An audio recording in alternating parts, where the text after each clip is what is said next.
Hi Veritas. First off, let me say thanks for your reply to my reply to that reply, and yeah, it's getting kind of deep now. We'll just dispense with that.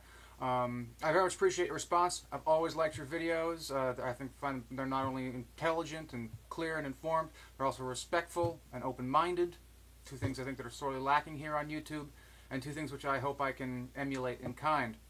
Moreover, between you and Mig Killer both doing responses, I think I've garnered about 80 or so new subscriptions, so thanks for that too. As for me being a professional philosopher, don't let that impress you too much. Don't get me wrong, I love my job. I'm proud of my modest accomplishments so far, but the history of professional philosophy has been a history of people getting it wrong. I know people with doctoral degrees from Ivy League schools who are really bad philosophers. At the end of the day, the proof is in the pudding. If you or I or anyone else for that matter makes good arguments, that's what counts, not how many framed pieces of sheepskin you have on your walls. Okay, now moving on to the substance of your video. You say that explaining the explanation means something different for me than it does for Dawkins, and since you were responding to Dawkins, my response to you seems like something of a non sequitur. You're definitely right that there are substantive differences between what Dawkins is pushing for and what I'm pushing for. The way he phrased his questions, he was asking for a causal explanation of God, whereas I was asking for what we might call, for lack of a better term, a descriptive explanation of God. This difference is in part because we were making related but nonetheless different points. It's also because he's writing for a popular audience, and I doubt that jargon-laden epistemology talk would fly in that context. Now, I can't speak for Dawkins, of course. I don't know the man personally or intimately. I can't say exactly what's on his mind, what he would and wouldn't agree with. But I suspect that if you pushed him on it, he would agree with the point that I was trying to make and agree that it's at least very similar to the point he was trying to make. The point I was trying to make, namely, being that any kind of explanation of God as designer that is generally plausible, available via public reasons, as opposed to just sectarian religious dogmas, and coherent with our overall understanding of the world would be a huge improvement over where we are now. I don't know if it would speak to all of Dawkins' concerns, but I think that if those criteria were met, he would agree that we would be making progress in our discussion. So yeah, there's a bit of a out of phase going on there, but I think they're close enough for the point to still be relevant. The point that I made to still be relevant. Next up, you say that you agree with me that some grasp on the explanation must be had in order for it to qualify as an explanation. But you suggest that we can, and perhaps even do, have some cognitive grasp on God, so this doesn't undermine the God as designer explanation of the universe. Obviously, if we start by agreeing that God has properties X, Y, and Z, if we agree with those descriptions of God, then my argument will have a lot less traction, maybe no traction at all. But if we're talking about an argument for the existence of God, the teleological argument for the existence of God, then we can't start from that assumption.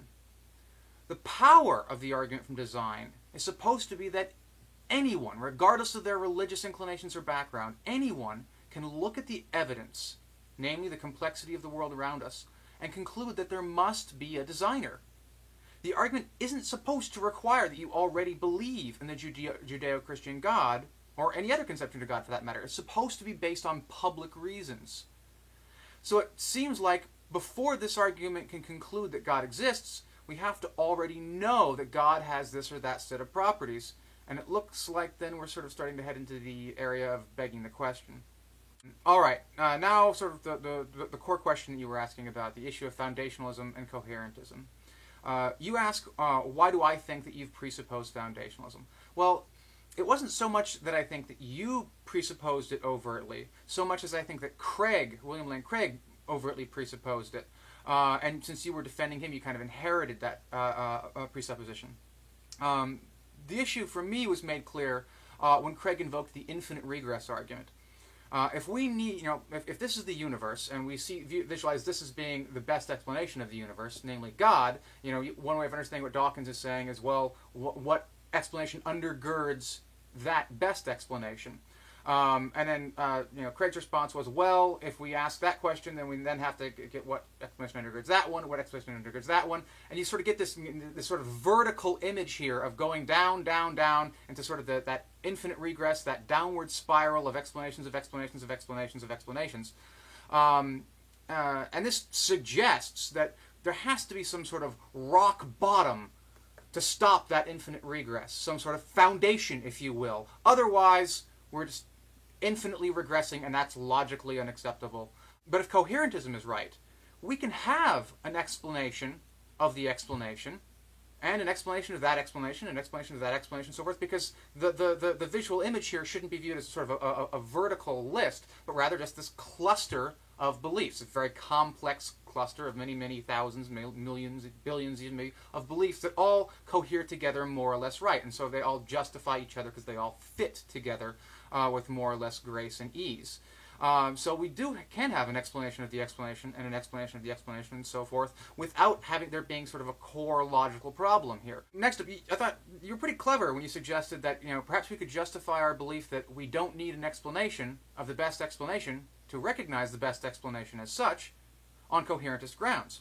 That is, you could argue that such a belief fits well with our web of beliefs. Could you do that? Well, I suppose in principle you could.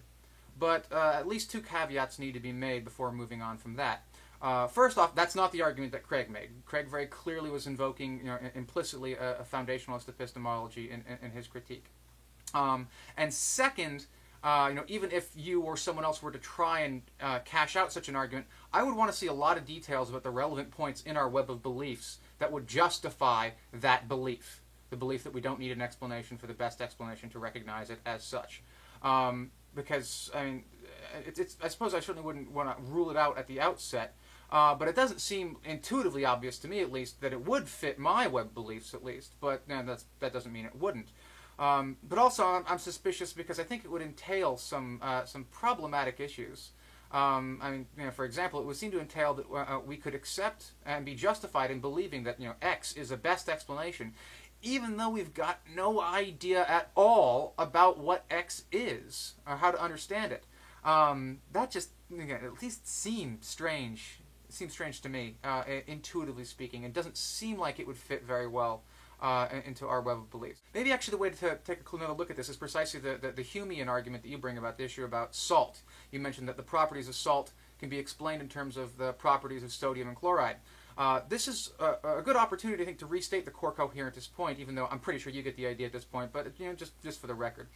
The properties of salt are best explained in terms of sodium and chloride if we understand, only if we understand the properties of sodium and chloride. If I have no grasp at all on what sodium and chloride are, then when you say salt is explained by sodium and chloride, you might as well be saying salt is explained by Nargolplex and Zinfandblax. That's not an explanation because I have no clue what Nargolplex and Zinfandblax are.